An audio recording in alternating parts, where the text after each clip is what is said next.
Seattle is the largest and well-known city in our Washington state, where about 4 million people live in Seattle and its suburbs.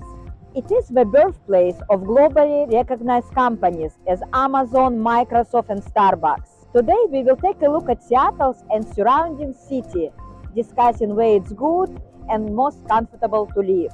And today, I'll talk about the housing market, the cost of rental apartments, the average family income, and where the most fun activities you can find in our areas.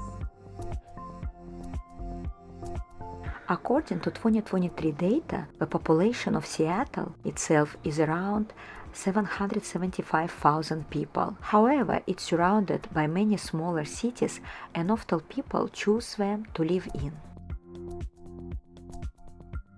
First of all, I will mention some important indicators.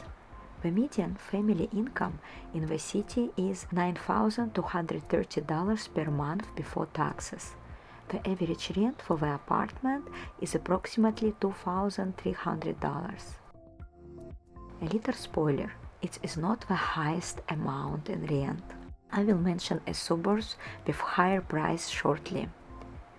The overall safety level in Seattle is rated as C, which is not very good, but as in any city, there are better and worse areas, so it's always worth looking into the details.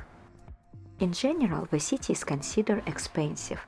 The cost of living here is 36% higher than the state average and 54% higher than the national average. Everything is more expensive here, from prices in stores to utilities. And the biggest difference, of course, comes from property prices and rent prices. There are a few reasons to live in Seattle. First, if you work for one of the big IT companies, or if you are young, active, enjoy hustle and bustle and the nightlife. There are plenty of high-tech companies here. For example, Seattle is a birthplace of Amazon with its headquarters located here, and it's where interesting projects are launched. The first store without cashiers and salespeople appeared in Seattle.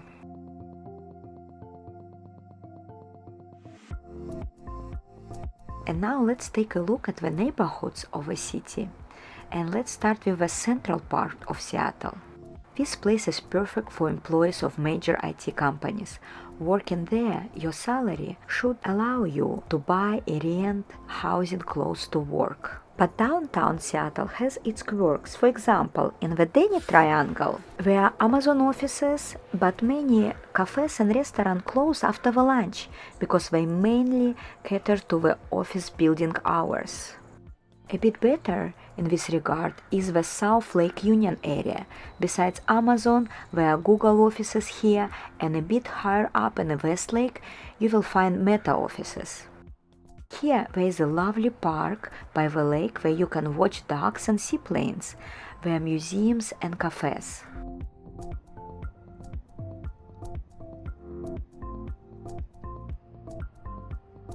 In the center of Seattle, you will also find the Belltown district. It's the most expensive area in Seattle in terms of apartment renting and housing. The average cost a month for a rent is $2,868. On one side, there is a wonderful Olympic sculpture park, and on the other, perhaps the most touristy area of Seattle, my favorite Pike Place Market. Overall, downtown Seattle is about work and entertainment. If entertainment, vibrant nightlife, and daytime activities are your priorities, then consider the Broadway district, also known as Capitol Hill. Here there is a street of the same name lined up with all kinds of entertainment venues.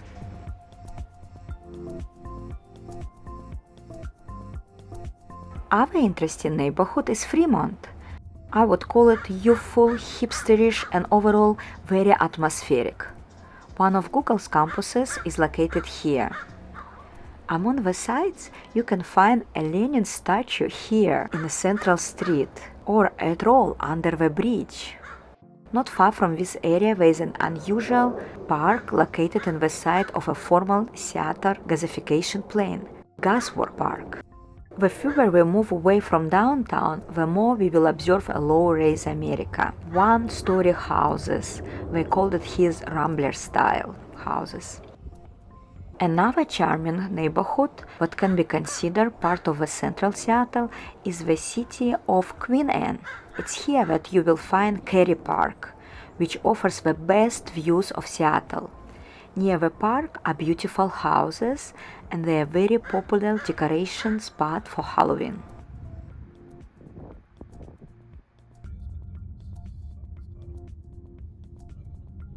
To the left of the Queen Anne neighborhood is the Magnolia neighborhood. Its highlight is Discovery Park, a huge green space with access to the waters of Elliott Bay and a beautiful lighthouse. Generally, this area is surrounded by water on three sides.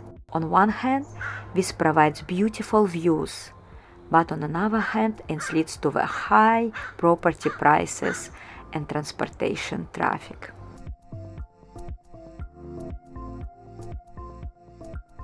On the east side of Seattle, there is another waterfront neighborhood called Lehigh. It's beautiful and affluent. For example, Tom Amazon Management lives here.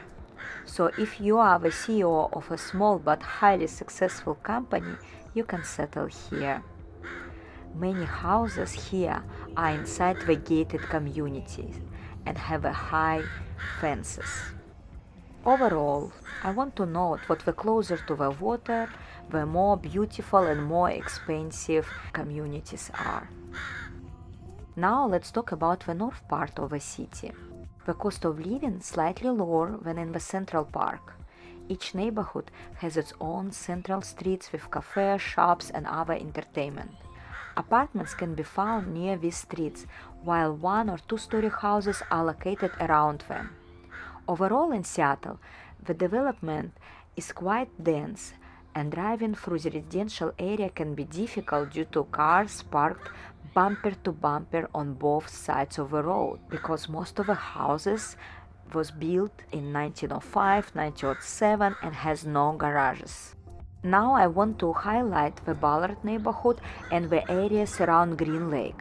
There is a park of the same name, Green Lake, where it's very pleasant to take a stroll around this lake. Also in the north part of Seattle, there is a UW neighborhood near the university where many students live. Here the atmosphere is more vibrant in terms of entertainment. Now let's discuss the south of Seattle. It's not all homogeneous here. In the central part, we are industrial zoned. Seattle is a big port city, with all these ferries and containers with goods are located here. Various factories and warehouses are also located in this area. In general, people don't really live here.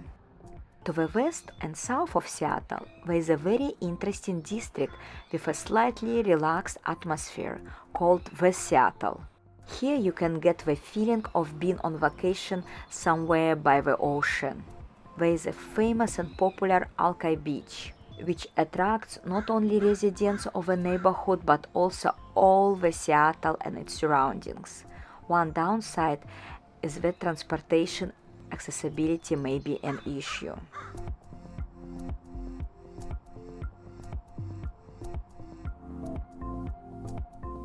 To the right of the industrial areas are many suburban neighborhoods such as Columbia City and Beacon Hill.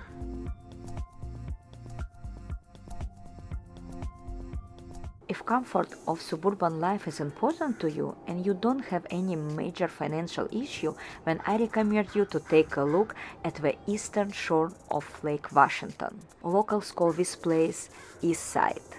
Here you have a choice of cities such as Bellevue, Redmond, Kirkland, Sammamish, Issaquah, Woodinville, Bothell, and Kenmore. Let's take a closer look at them. Bellevue.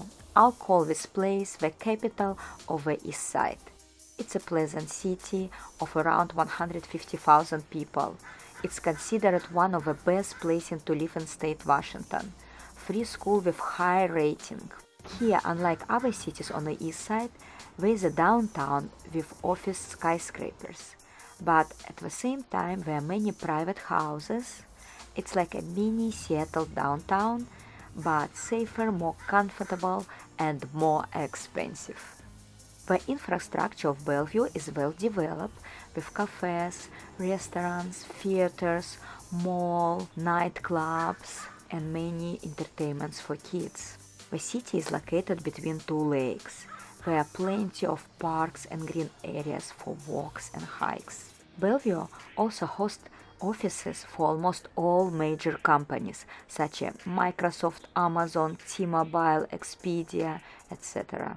The median family income in Bellevue area is approximately $11,600 per month for taxes. The average rent for an apartment here is $2,600.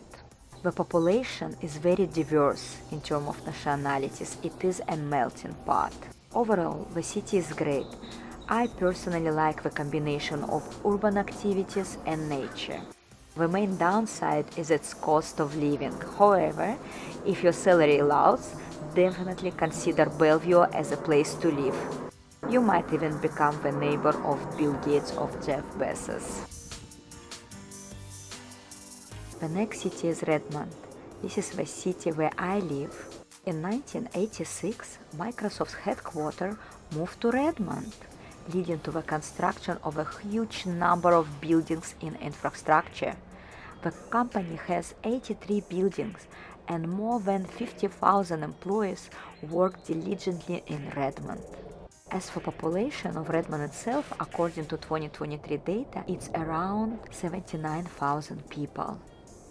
The city has a cozy downtown, cafe, parks, and many clubs for children, and even Russian ballet school.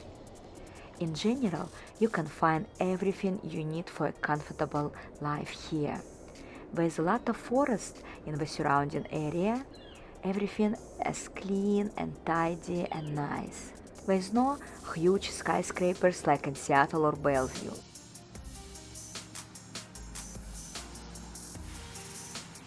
If Redmond can be called the village of Microsoft, then Kirkland is Google's dorm. More than 2,000 people work for Google in Kirkland, and construction of new buildings is actively underway. Google is one of the largest employers in the city. This is a very pleasant, well-maintained city on the shore of Lake Washington. There are many parks with beautiful water view and waterfront with boats, yachts, cafes and restaurants. I guess Carillon Point is my favorite spot to hang out. I feel like I am in Monaco, even though I never been to Monaco. Kirkland is one of the birthplace of a popular US store Costco. The city is not cheap but comfortable to live, and the prices comparable to Bellevue and Redmond.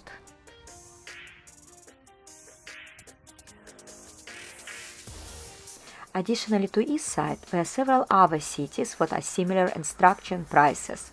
Cozy downtown areas, many parks for walks, low-rise construction, and most people live in houses. For example, Bothell, where the key industry is biotechnology. Or Kenmore, where the largest passenger seaplane airports in the US is located.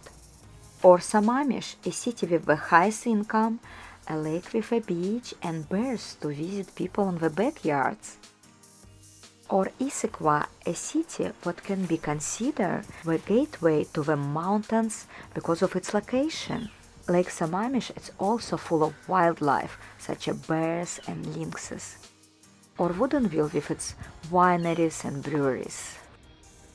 So now we have discussed the main cities located on the east side, on the eastern shore of Lake Washington. This is where people are inspired to live.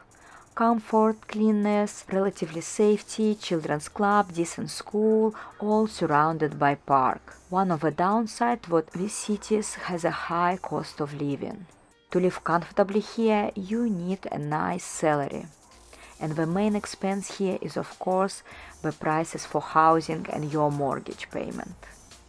Now let's consider more budget-friendly cities in the vicinity of Seattle. However, I will immediately note that in this case you often have to sacrifice either proximity to the downtown of Seattle if you work there, or safety, or both.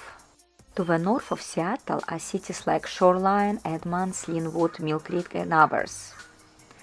The cost of living here is noticeably lower than on Eastside or the downtown Seattle. Lynnwood has the advantage of transportation accessibility.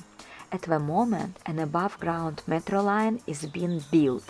This could greatly ease the commute to work because I-5 freeway is often congested. Edmonds is a port town with a ferry system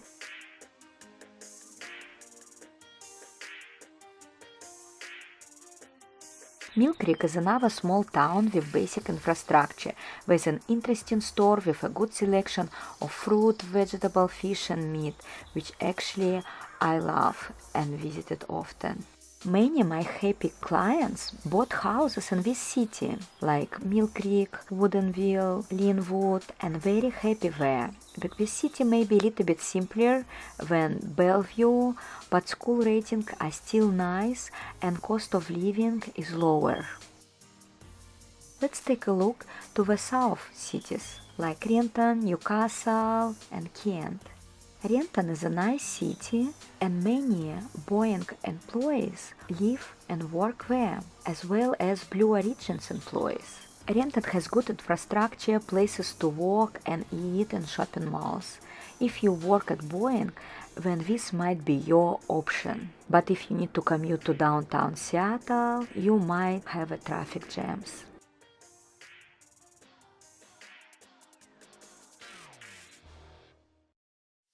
Next is Newcastle, small town with basic infrastructure and gorgeous water view of Lake Washington. The cost of renting and housing in Renton and Newcastle is not much lower than on Eastside.